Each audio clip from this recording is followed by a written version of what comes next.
बसंती चोला रंग दे बसंती चोला मेरा रंग दे बसंती चोला हो हमारे रंग दे मेरा रंग दे बसंती चोला मेरा दीवानों की टोलियां खून से अपने लिख देंगे हम। આપણે મહેમાનશ્રીઓનું સ્વાગત તાલીઓથી કરીશું। मेरा रंग दे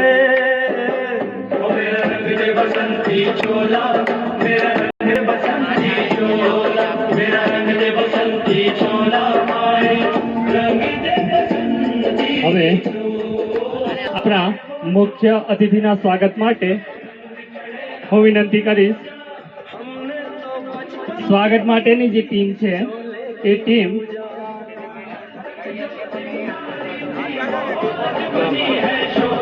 श्री कंचन भाई, आशुतोष भाई, धर्मेंद्र भाई एक्स आर्मी, नीलेश भाई, योगेश भाई, रमेश भाई, बच्चू भाई, जे संपूर्ण टीम श्री आपरा मुख्य मेहमान चेतर भाई वसावा साहेब નું સ્વાગત કરશે અને આપણે બધા જોરદાર તાળીઓથી એમને વધાવીશું।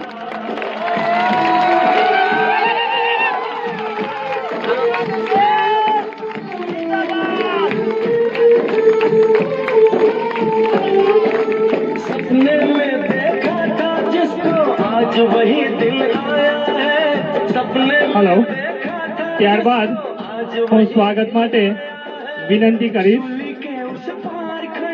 મોટા આંબા ગામ મોહનભાઈ મણીલાલ, વીરાભાઈ જીરા, બાબુભાઈ મોહન સ્ટેજ પર આવશો, જેઓ શ્રી નિરંજનભાઈ વસાવાનું સ્વાગત કરશે। મોટા આંબાની ટીમ મોહનભાઈ, વીરાભાઈ તેમજ બાબુભાઈ આપ શ્રી સ્વાગત માટે તૈયાર રહે સ્ટેજની પાસે આવી જશો।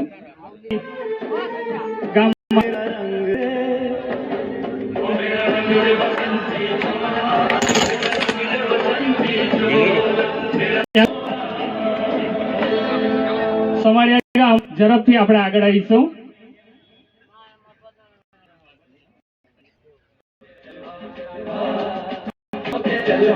સમારિયા ગામ તરફથી સાહેબનું સ્વાગત થઈ રહ્યું છે। સ્વાગત બાદ ઝડપથી આપણે પોતાનું સ્થાન ગ્રહણ કરીશું। ત્યારબાદ જુનવરથી પધારેલ શ્રી કનુભાઈ, મગનભાઈ, લાલજીભાઈ, ભાઈજીભાઈ,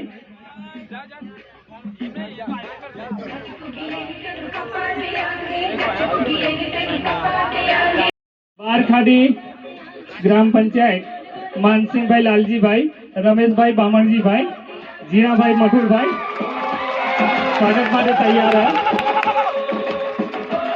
स्वागतની હારમાળા ચાલુ રહેશે। जिस्म तेरा सोने का हीरे मोती लाल जड़े हैं, जिस्म तेरा सोने का हीरे मोती लाल जड़े हैं, तेरे घर पे हम सब तेरे पहरेदार खड़े हैं। हम हैं बारखाड़ी बाद कमोडिया ग्राम पंचायत, कमोडिया ग्राम पंचायत कमोडिया चंदुभाई, खातरभाई, मुरजीभाई, छगनभाई અને તેમની ટીમ સ્વાગત માટે હાજર રહે। સ્વાગતનો કાર્યક્રમ આપણે ઝડપથી બતાવીશું। સ્વાગતનો કાર્યક્રમ આપણે ઝડપથી બતાવીશું।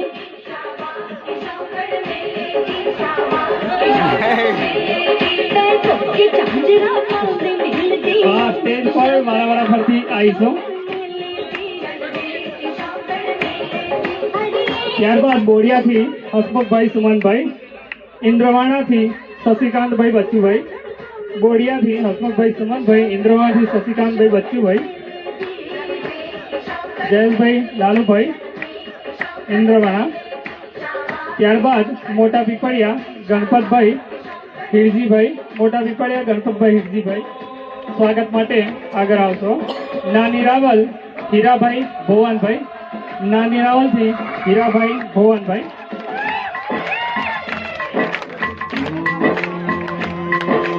मैं हूँ फौजी तू मन मौजी, હું મોજી તું મન મોજી ગંભીરપુરાથી આદિલભાઈ અને શૈલેષભાઈ સ્વાગત માટે ઝડપથી આગળ આવશો. ગંભીરપુરાથી શૈલેષભાઈ અને રાકેશભાઈ ઝડપથી આગળ આવશો. ત્યારબાદ વસંતપુરા જયેશભાઈ તેમજ સુરેશભાઈ. વસંતપુરાથી જયેશભાઈ તેમજ સુરેશભાઈ તેમજ પ્રદીપભાઈ સ્વાગત માટે આગળ આવશો. દમયંતીબેન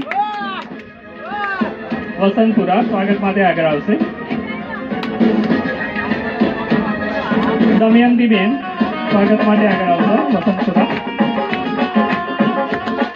આપણે પાલીઓથી યુવા સાથી મિત્રો નું આજે આમ આદમી પાર્ટી પરિવાર તરફથી તમને બે હાથ જોડીને દિલથી ખૂબ ખૂબ આભાર વ્યક્ત કરું છું.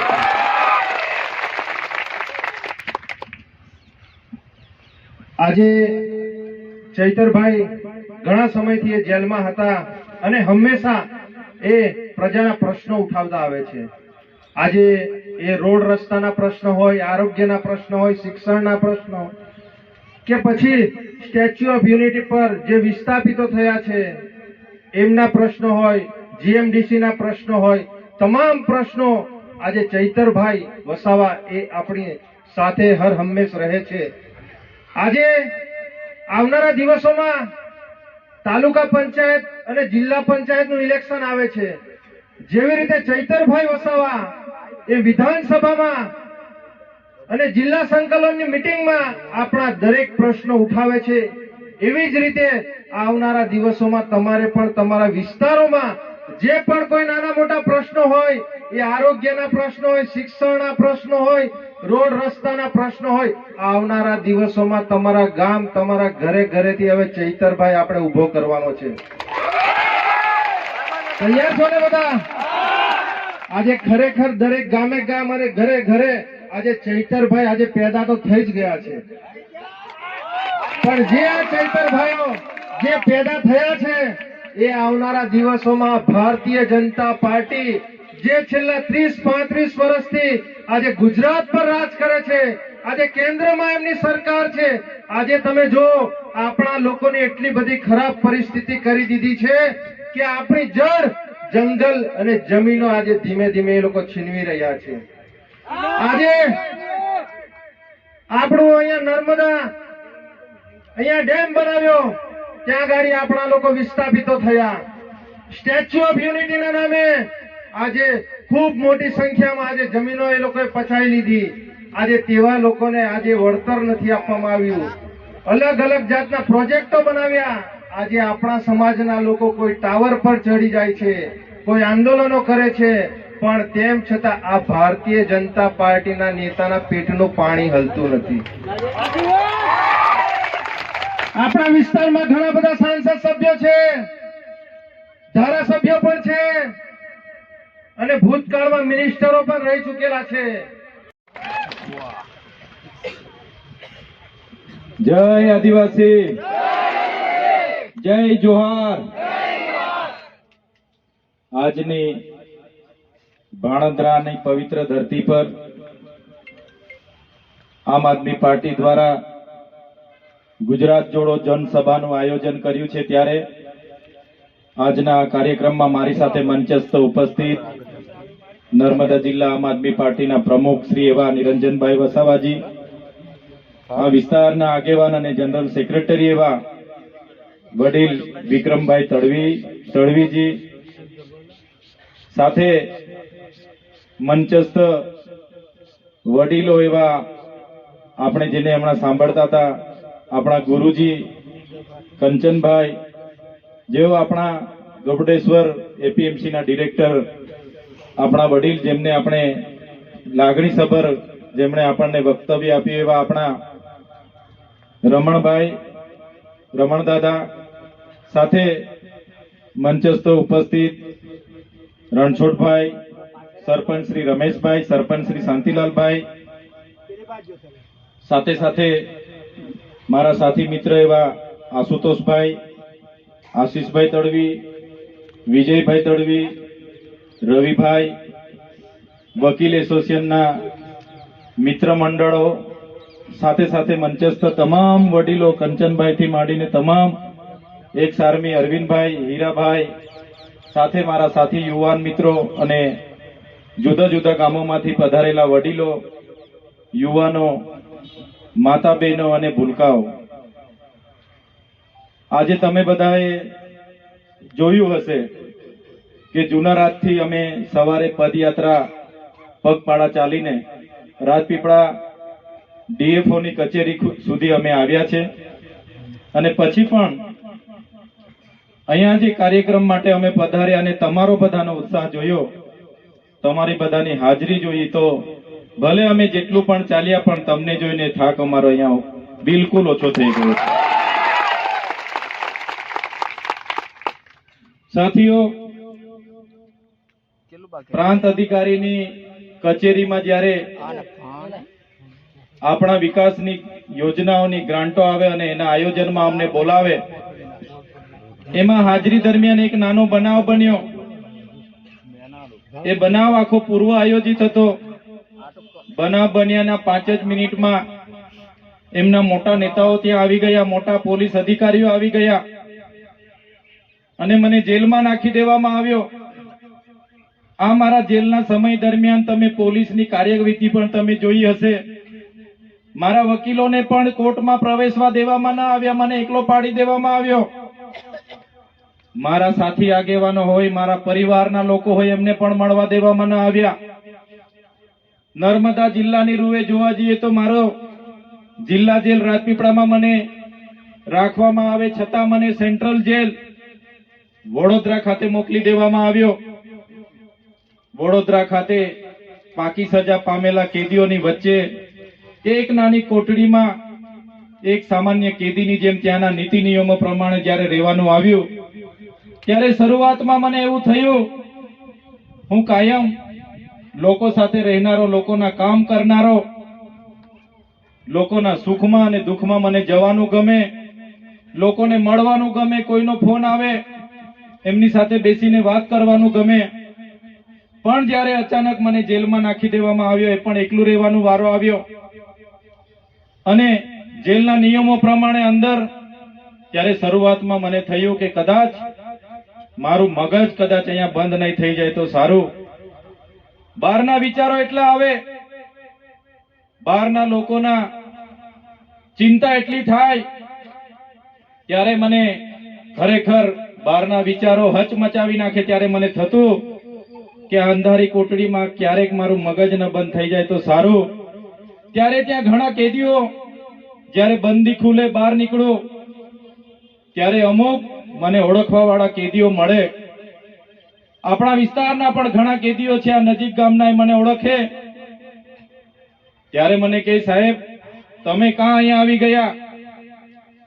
તમે અહીંયા આવી ગયા, તમારો પરિવાર કેટલી પીડામાં હશે, તમારા બાળકો કેટલા પીડામાં હશે. ત્યારે મેં એ કેદી બંધુને મેં કહેતો હતો કે મિત્ર, જે પ્રકારે મારા વિસ્તારમાં પોલીસની હેરાનગતિ અમારા લોકોને થાય છે ને, એ પીડા જે થાય છે અમારા લોકોને, એ પીડા સામે આ મારી પીડા તો કઈ નથી. ત્યારે કેદી મિત્રોને મેં કહેતો હતો કે મારા વિસ્તારમાં કેવડિયામાં મારા ભાઈઓને જ્યારે બાંધીને મારી નાખવામાં આવે અને પરિવાર પર જે પીડા ગુજરે ને મહેસૂસ કરું છું, એની સામે તો આ મારા પરિવારની આ પીડા કઈ નથી.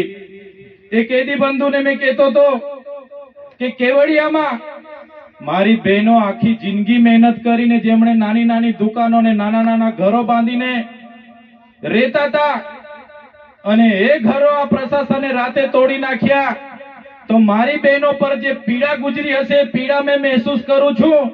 એની સામે મારા આ પરિવારની પીડા કઈ નથી. મારા વિસ્તારમાં રોડ નથી, રસ્તા નથી. મારી બહેનોને જ્યારે પ્રસૂતાની પીડા ઉપડે છે અને ત્યાં એમ્બ્યુલન્સ પણ નથી પહોંચતી, અને મારી બહેનોને જ્યારે ઝોલી લઈને નીકળે છે અને મારી બહેનનું ને નાના બાળકનું જ્યારે રસ્તે મૃત્યુ થઈ જાય છે, અને એ પરિવારનો પીડા જ્યારે મેં મહેસૂસ કરું છું, એની સામેની આ પીડા કઈ નથી. એટલે મારી પીડા નથી, પણ મારી જનતાની પીડા હું આવનારા દિવસોમાં દૂર કરી દઈશ. મારો પરિવાર ભલે પીડામાં હશે આજે, પણ મેં તો મારી જનતાની પીડા દૂર કરવા માટે આ જેલ વેઠી રહેલો છું. અને મારા કેદી બંધુઓને હું કહેતો હતો કે મારી જનતાની પીડા દૂર કરવા માટે આવી કેટલીય જેલો થશે. આ ચૈતર વસાવા હસ્તે હસ્તે વેઠી લેશે. હું જયારે છૂટીને આવ્યો એ દિવસે બધા સ્વાગત કરવા માટે આવ્યા. મારા મિત્ર, મારા સંગઠનના વડીલો બધા મળ્યા, મારી ચર્ચા કરી. 80 દિવસ અંધારી કોટડીમાંથી રહીને નીકળ્યો. શરૂઆતમાં બધાના નામો પણ મોખે ના ચડે. મળું, હસું, પણ પછી ધીરે ધીરે નામ યાદ આવે. પછી મેં ધીરે ધીરે એક અઠવાડિયું બધાને પૂછ્યું શું થયું.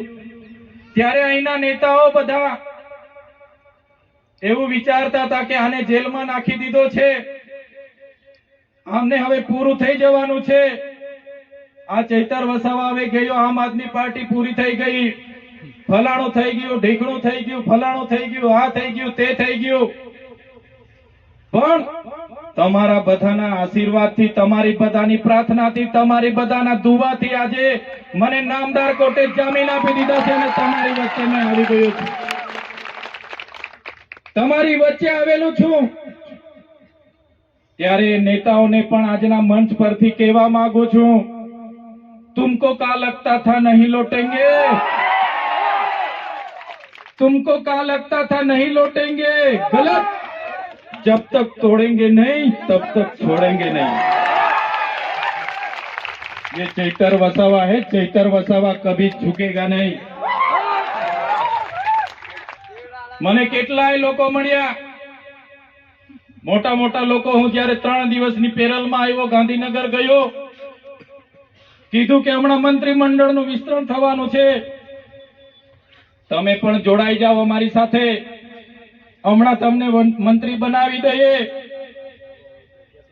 પણ જે મારી ગરીબ જનતાનો મને સહકાર મળ્યો છે, મારી ગરીબ જનતાના મને આશીર્વાદ મળ્યા છે, આ આશીર્વાદ, આ સહકાર એ મંત્રીને મુખ્યમંત્રી કરતા પણ મારા માટે બહુ મોટી વાત છે.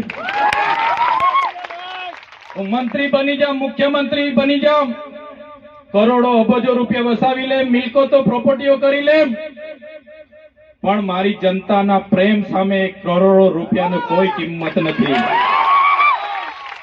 આ મારી જનતાનો પ્રેમ છે, આ મારા સાથી મિત્રોનો સહકાર છે, આ મારા વડીલોની આશીર્વાદ છે. એની સામે મારે મંત્રી પદની કોઈ ગરિમા નથી. આ જ મારી ગરિમા છે. આ